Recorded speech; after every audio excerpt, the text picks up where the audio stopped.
What's the call, Pops? Leg it out! Quick, everybody, get behind Penny! That feels personal.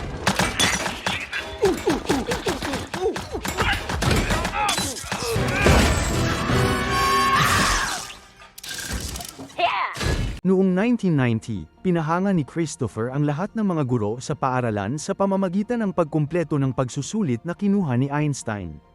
3 araw sa loob lamang ng ilang oras. Itinuro ng kanyang nakatatandang kapatid na si Michelle na maaari siyang pumunta sa kolehiyo ng maaga, ngunit hindi siya sigurado. Gusto niyang pumunta. Sa kanilang paglabas, napansin ng isang sundalo na may cartoon robot si Christopher sa kanyang t-shirt at pinagalitan. Kanya, nagpapaalala sa kanya na ang digmaan ay paparating na. Ang robot sa shirt na yun ay si Cosmo, ang bida ng isang sikat na palabas sa cartoon.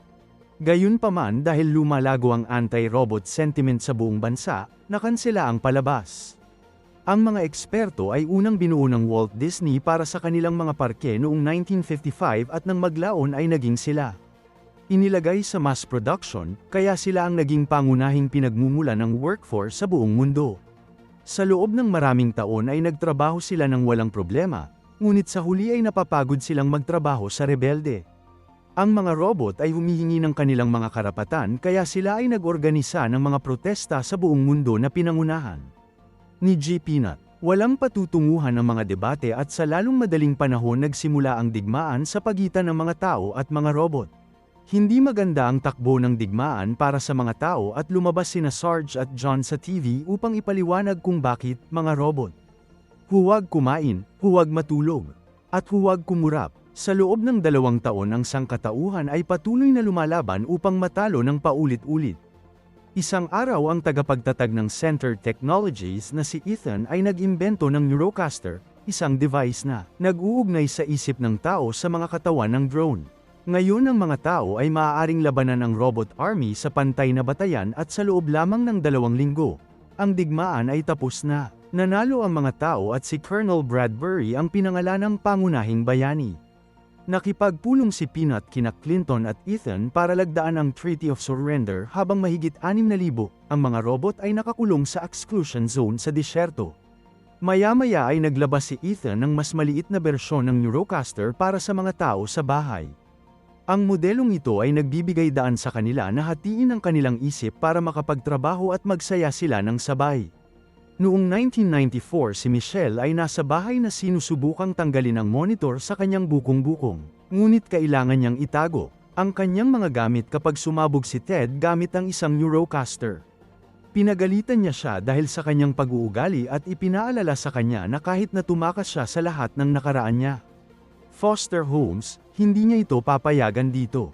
Tumugon si Michelle sa pamamagitan ng pagturo sa tambak ng mga bagay na iniimbak niya, na itinuro ang pagkuha.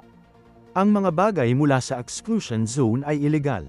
Sa madaling salita ay pumapasok siya sa klase at naroon din ang guro sa kanyang Neurocaster suit. Ang lahat ng mga estudyante ay napipilitang magsuot ng kanilang helmet at kapag tumanggi si Michelle na gawin ito ay siya ipinadala sa opisina ng punong guro. Napansin ng ginang sa profile ni Michelle na nawala ang kanyang buong pamilya at sinisisi ito sa digmaan, kaya kailangang linawin ni Michelle na ito ay isang aksidente sa sasakyan. Pagkatapos ay ipinaliwanag ng punong guro na ang neurotherapy ay maaaring makatulong sa kanya na makalimot sa loob ng ilang oras na nagiging sanhi. Michelle upang muling bisitahin ang isang alaala ng paglalaro sa beach kasama ang kanyang kapatid na lalaki. Noong araw na yun ay nagkaroon siya ng panic attack at inaliw siya nito. Gayunpaman tumanggi pa rin si Michelle na isuot ang helmet at umuwi. Sa gabi nananaginip si Michelle ng aksidente sa sasakyan na ikinamatay ng kanyang pamilya. Nagising siya sa ospital at pinapanood siya ng isang doktor, ngunit hindi niya matandaan kanilang mukha. Sa kasalukuyan, gising si Michelle dahil sa ingay sa labas. Tumingin siya sa labas ng bintana at napansin ang isang anino na gumagalaw sa kanyang bakuran, kaya kumuha siya ng flashlight at lumabas. Bigla niyang nakita at naaninag ko ito sa isang bote bago mahulog ang mesa, na natakot sa kanya. Tumatakbo pabalik sa loob. Sinusubukan niyang bigyan ng babala si Ted tungkol sa nanghihimasok, ngunit nawala siya sa mundo ng Neurocaster. Nang pumasok ang nanghihimasok, tumakbo si Michelle para magtago sa ilalim ng kanyang kama. Gayunpaman ang nanghihimasok ay isang robot at madaling itinaas ang kama upang tingnan siya gamit ang mukha ni Cosmo. Tumakbo si Michelle sa sulok ng silid at sinubukang makipag-usap kay Cosmo, na gumagamit ng ilan mga kilos para ipahiwatig na hinahanap siya. Hindi makapagsalita ang robot na ito at ibinuka ang kanyang ulo para maayos ni Michelle ang circuit ng kanyang boses, ngunit sa kasamaang palad. Mayroon lamang siyang ilang mga pre-record na parirala. Pagkatapos ay kinuha ni Cosmo ang isang larawan ng magkapatid at patuloy na itinuturo sa pagitan nila ni Christopher, na nagpapahiwatig na sila ay iisang tao. Hindi naniniwala sa kanya si Michelle at pilit na hinayla ang larawan mula sa kanyang mga braso, dahilan para sa kanya na bumagsak sa mga istante. Ang ingay ang gumising kay Ted at pumunta siya sa kwarto para hanapin si Cosmo. Sinisisi niya si Michelle para dito at sinigawan siya, na nagdulot ng pagtatalo na nagtatapos kay Ted. Tinutulak siya laban sa robot. Ginawa ni Cosmo ang parehong kilos na ginawa ni Christopher, na nakumbinsi si Michelle sa kanyang kwento. Bago itulak si Ted sa pader, isang galit na Ted ang kumuha ng golf club at sinubukang hampasin si Cosmo, na mabilis na sinira ang club at pagkatapos ay sumakay sina Michelle at Cosmo sa kotse ni Ted at madaling tinanggal ng robot ang monitor. Mula sa kanyang bukong-bukong, hindi marunong magmaneho si Michelle pero nag-improvise siya nang susundan sila ni Ted sa kanyang Eurocaster. Inihagis siya ng kotse at nagawang umalis ng dalawa. Kinaumagahan ay huminto ang sasakyan sa gitna ng kalsada dahil flat ang gulong nito. Pagsusuri ni Michelle ang ball para kunin ang extra, pero sira din ang isang yun. Sinimulan niyang abalahin si Cosmo sa mga tanong, kaya ipinaliwanag niya na buhay si Christopher sa isang lugar.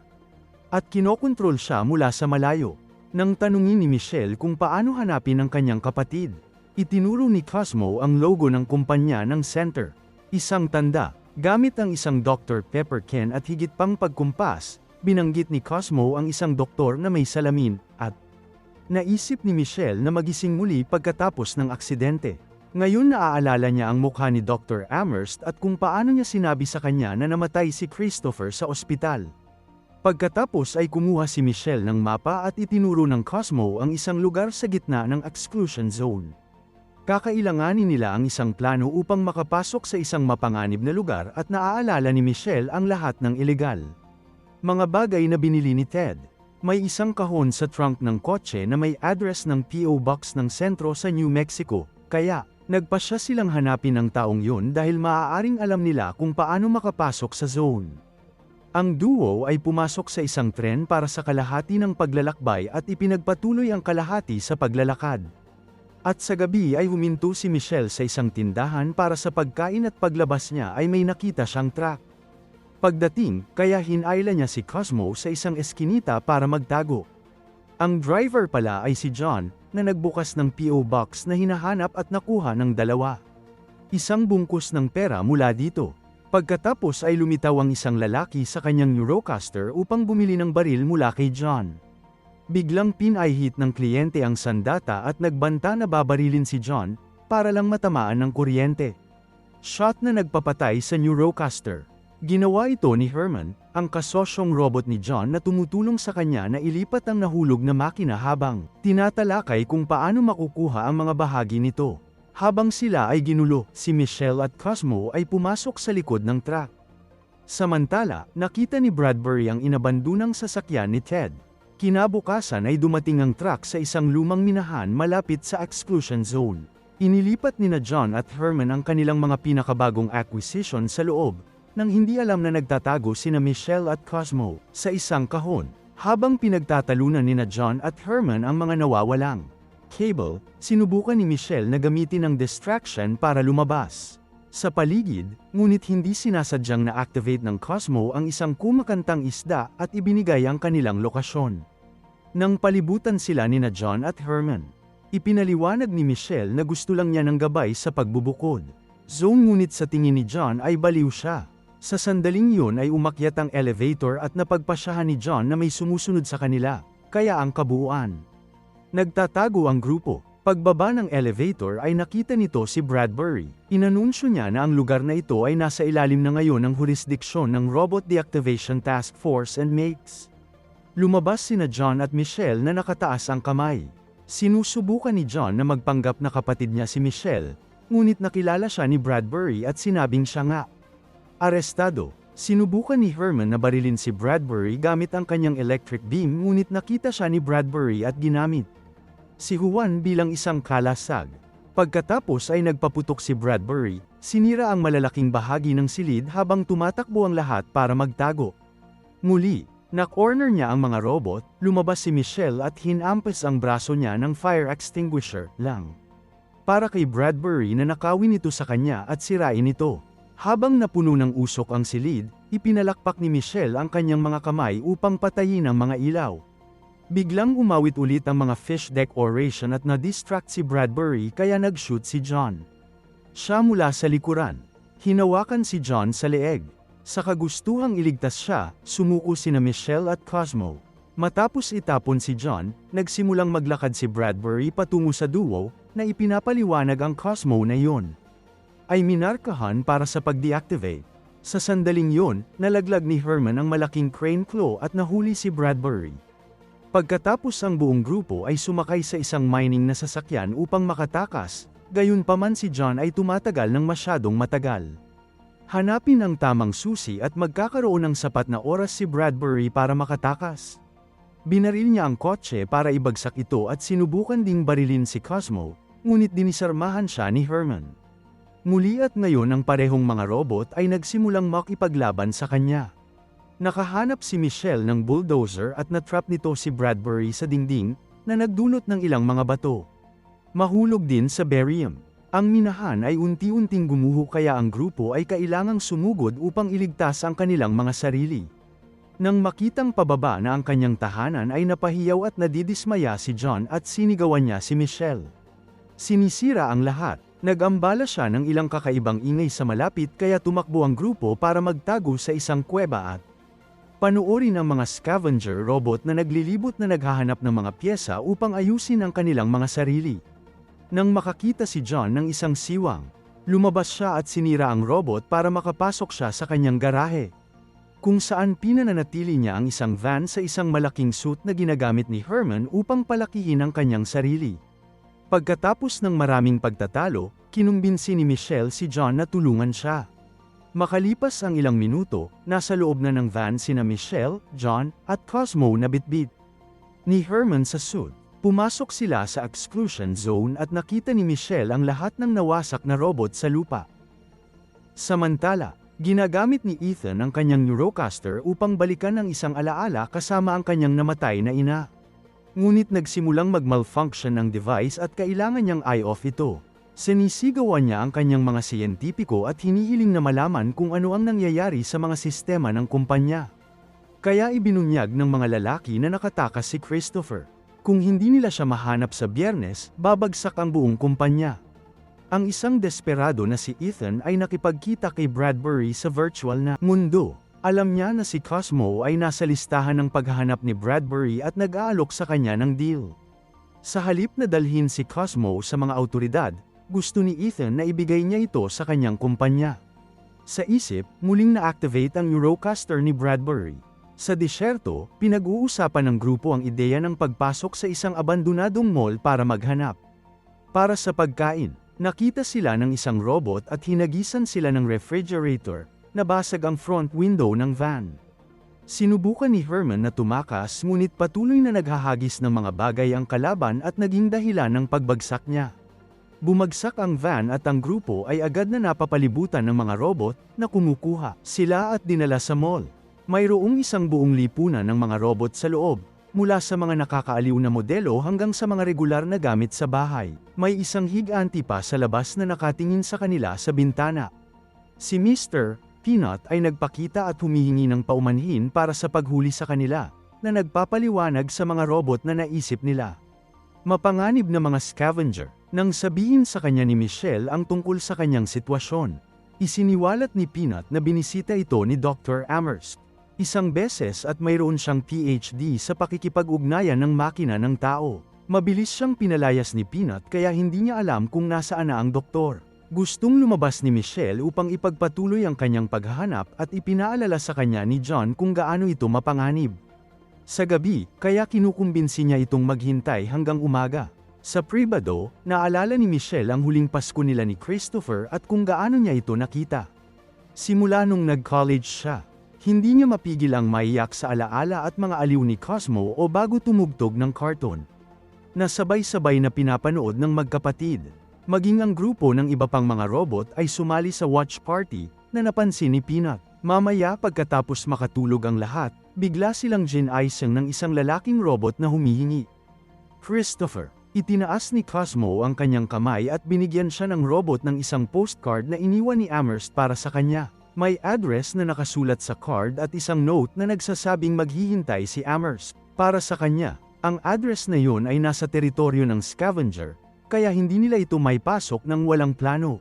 Narinig ni Peanut ang lahat at ipinakilala sila sa isang robot ng pagsasanay na patuloy na hindi gumagana. Habang sinusubukang ipaliwanag kung paano labanan ang mga scavenger, iniisip ng isa na maaaring siya ay isang pananagutan, ngunit ang robot ay humanga sa kanya sa pamamagitan ng pagbaril ng mga baseball sa mataas na bilis. Sa umaga, pupunta si Bradbury sa exclusion zone at pinapanood silang lahat mula sa malayo. Nang mapansin na paalis na ang grupo sakay ng kotse ni Peanut, buong araw silang nagmamaneho at pagdating ng gabi ay nakarating na rin sila sa isang abandonado amusement park kung saan dapat matatagpuan ang address. Nakikita ni Michelle ang mga ilaw sa isa sa mga atraksyon, kaya napagpasyahan niyang may tao sa paligid. Biglang nag-activate ang isang malaking clown head at nagsimulang lumitaw ang mga kitakot-takot na robot sa paligid ng mga bayani. Agad na nagsimulang tumakbo ang grupo habang binabaril nila ang sinumang kaaway na masyadong malapit. Sinusubukang makipag-usap ni Peanut sa kanila, ngunit ang nakakatakot na mga robot ay alam lamang kung paano umungol.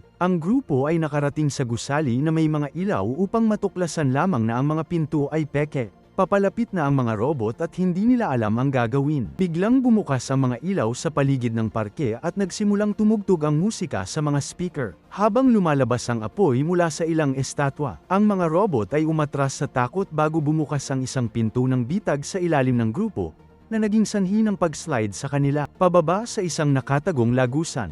Sa isang silid sa ilalim ng lupa sa wakas ay nahanap nila si Amherst, na nasa sabik na makita ang postcard sa Cosmos kamay. Agad siyang tinulak ni Michelle at humingi ng impormasyon tungkol kay Christopher, kaya ibinunyag ni Amherst. Ang bata ay nasa Center's Lab sa Seattle. Pagkatapos ng aksidente, isinailalim si Christopher sa ilang regular na pagsusuri at sa MRI machine. Ina-activate na ngayon ni Amherst ang isang computer na nagpe-play ng video ng isang eksperimento. Si Christopher ay na-comatose at akala nila ay permanente na ito, kaya pinagdugtong nila ang kanyang utak sa network ng Neurocaster upang gawin itong gumana. Hindi lang ito ipinagmamalaki ngunit sa palagay niya ay kinakailangan upang iligtas ang mundo at ipahiwati. Namatay sana si Christopher sa kama kung hindi nila siya kinuha. Sa sandaling yun ay lumitaw si Bradbury sa labas. Ang mga ilaw ay biglang namatay at ang Peanut ay humarap kay Bradbury mula sa likuran upang bagsakan siya. Isang electrical grid. Ang Neurocaster ni Bradbury ay nakuryente ng ilang segundo at ibinaba niya ang kanyang baril ngunit nakayanan niya. Ang isang labanan ay naganap habang ang mani ay nagpapakita ng isang espada na nakatago sa loob ng kanyang tungkod ngunit si Bradbury ay mas malakas pa rin, at madaling madaig siya. Ang iba sa grupo ay palihim na lumabas ngunit natigilan sila nang makarinig sila ng ingay. Lumilitaw sa himpapawid ang isang grupo ng mga sundalong Neurocaster at damapo sa paligid ng mga bayani. Nagtatanong sila na sumuko. Ang mga robot ng pagsasanay ay nagsimulang mag-shoot ng mga bola na may ganoong lakas na pinamamahalaan niyang masira ang ilan ng kanilang mga helmet. Ang lahat ng ito ay nakikita ni Ethan sa pamamagitan ng mga kamera at inutusan niya ang mga sundalo na hulihin si Cosmo sa pamamagitan ng pagpatay sa iba kung kinakailangan. Naghagis ng bola si Cosmo para makaabala sa isang sundalo at si Michelle ay sumulpot sa likod niya, bumaril. Masakit sa kanya hanggang sa mag-malfunction ang propeller niya at bumagsak siya sa kisame. Si John at ang iba pang mga robot ay patuloy na nakikipaglaban sa iba pang pangkat, na tinatalo sila ng improvised mga armas. Sa silid sa ilalim ng lupa, pinunit ni Bradbury ang sombrero ng mani at sinabing sinira niya ang kasunduan, kaya kung ano ang mangyayari sa kanyang pamilya ay kasalanan niya. Kasabay ng isang grupo ng mga sundalo ang dumating sa kanilang lahat pagkatapos ay lumabas si Bradbury at nagsimulang mag-shoot sa mga atraksyon ng random. Sinabi ni Amherst sa kanyang mga kaibigan na tumakbo bago siya lumabas upang aliwin si Bradbury, habang nag-shoot. Sinubukan ni Michelle at Cosmo na tumakas ngunit napapalibutan sila ng mga sundalo. Hinawakan ng isa sa kanila si Michelle habang ang isa naman ay hinawakan si Cosmo para lumipad palayo. Binaril ni Bradbury ang Eurocaster na may hawak kay Michelle at sinabihan siyang umuwi bago siya lumipad. Off din. Sa umaga ang grupo ay bumalik sa mall at natagpuan ito sa mga guho kasama ng karamihan sa mga robot. Nawasak. Samantala, dinala si Cosmo sa Center Labs upang muling makasama ang katawan ni Christopher. Habang ikinokonekta siya ni Ethan sa system, napagtanto ni Bradbury na siya ay nagsinungaling at hindi si Cosmo. Ipinaalala sa kanya ni Ethan na tinulungan siya ng batang ito noong sinabi ng digmaan na kailangan ng sakripisyo upang ilipat ang isang species pasulong. Pagbalik sa mall, sinabihan ni John si Michelle na hindi siya dapat sumuko at tutulong siya sa kanya kung siya ay nagpasya na magpatuloy sa pakikipaglaban. Pagkatapos ay sinusuri ni Michelle ang computer ni Amherst upang kumpirmahin na mayroon itong mga code upang umalis sa pagbubukod. Zone sa lokasyon ng Seattle Lab. Ipinapaliwanag din ng computer kung ididiskonekta nila si Christopher, ang buong sistema ng Eurocaster, at ang kumpanya mismo ay magsasara. Ngunit ang sandaling yun ay bumalik ang mani at ipinaalala sa kanya na lumagda siya sa isang kasunduan upang makamit ang kapayapaan. Ngunit nagbago ang isip ni Michelle sa pamamagitan ng pagturo na ang pag-atake sa mall ay nangangahulugan ng kasunduan, ay hindi wasto. Gamit ang isang grupo ng mga inabandonang truck, umalis sina John, Michelle, at lahat ng nabubuhay na robot. Disyerto at pumunta sa Seattle. Nakahanap pa si Herman ng bagong higanteng suit at ginamit ito para simulan ang paghagis ng mga bagay sa Center Lab. Pagbitak ng kanilang mga bintana, agad na pinaalis ni Ethan ang lahat ng kanyang mga kawal kaya nagsimulang tumakas sina Herman at John. Gawin silang subaybayan ang mga ito, na lumikha ng isang pagbubukas para sa computer ni na Michelle at Amherst upang lumaba. Papasok sa gusali. Ang isa ay bumaril sa mga papasok na sundalo habang si Herman ay binasag sila gamit ang kanyang malalaking kamay. Gayunpaman, sinira ang sarili ng isa sa mga Eurocaster at ibinaba ang suit ni Herman. Nang hinarap ng isang sundalo si John, ipinakita ni Herman na mayroon siyang pangalawang suit sa loob ng una at iniligtas niya ang kanyang kaibigan upang patuloy silang tumakbo. Kapag ang task force ay sapat na, ang iba pang mga robot ay sumasali rin sa laban, which is nakita ni Bradbury sa mga kamera. Isang galit na si Ethan ang nagmamadaling pumunta sa kanyang opisina para magsuot ng sekretong helmet na nagpapahintulot sa kanya na makontrol isang espesyal na Eurocaster at sumali rin sa laban, na madaling ibagsak ang karamihan sa mga robot. Sa pangunahing lab, ang computer ni Amherst ay nagpapanggap na isang baliw na marahas na robot upang takutin ang malayo ang mga siyentipiko. Kinumpirma ni Michelle na buhay pa ang kanyang kapatid ngunit para makausap siya ay kailangan niya ng Eurocaster. Kasabay nito ay lumabas si Bradbury at sinabi kay Peanut kung saan hahanapin si Ethan, na sinasabing siya. Sa wakas ay natagpuan ng isang tao na hindi gaanong tao kaysa sa isang robot. Pagkatapos ay tinanggal niya ang kanyang Eurocaster, sa wakas ay huminto sa digmaan. Nang maisuot ni Michelle ang helmet, naalala niya ang kanyang huling Pasko, kasama ang kanyang kapatid. Sinabi niya kay Christopher na gusto niyang iligtas siya. Ngunit ipinaliwanag niya na mahina ang kanyang katawan, at ang pagdiskonekta sa kanya ay papatayin siya. Hindi niya nais na mabuhay ang natitirang bahagi ng kanyang buhay sa estado na ito, kaya sinabi niya sa kanyang kapatid na babae upang gawin ito pa rin. Samantala, sinira ni Ethan ang huling suit ni Herman. Nasaktan din ang maliit na lalaki at si John ay nagmamadaling tulungan siya, ngunit huli na ang lahat. Sa sandaling yun ay natagpuan ni Peanut si Ethan, na nagsasabing gusto niyang muling pag-usapan ang kasunduan. Sa lab, tumanggi si Michelle na idiskonekta ang kanyang kapatid dahil ayaw niyang mawala. Siya ulit. Iginiit ni Christopher na wala siyang naramdaman sa loob ng maraming taon kaya hindi siya maliligtas, ngunit ang kanyang mga kaibigan kailangan ng tulong. Pagkatapos ng maraming luha, nagpaalam si Michelle kay Christopher at bumalik sa totoong mundo para tuluyang madiskonekta siya. Agad na bumaba ang lahat ng mga Eurocaster at ipinagdiriwang ng mga robot ang kanilang tagumpay. Nalungkot pa rin si John K. Herman, na biglang bumukas ang ulo at nakita ang isang maliit na robot sa loob. Sinasakop ng kaguluhan ang mundo habang humihinto sa paggana ang lahat ng computer, at si Ethan ay naaresto habang nagsimulang humiling ang mga tao na alisin ang exclusion zone. Sa disyerto, tinulungan ni John at ng mga robot si Michelle na gumawa ng video kung saan sinabihan niya ang mga tao na umali ang kanilang mga helmet sa likod at tamasahin muli ang mundo. Samantalang si Cosmo ay itinapon sa basurahan, ngunit biglang gumalaw ang kanyang ulo. Tiyaking mag-subscribe at i-on ang mga notification para makapanood ka ng higit pang mga video na tulad nito.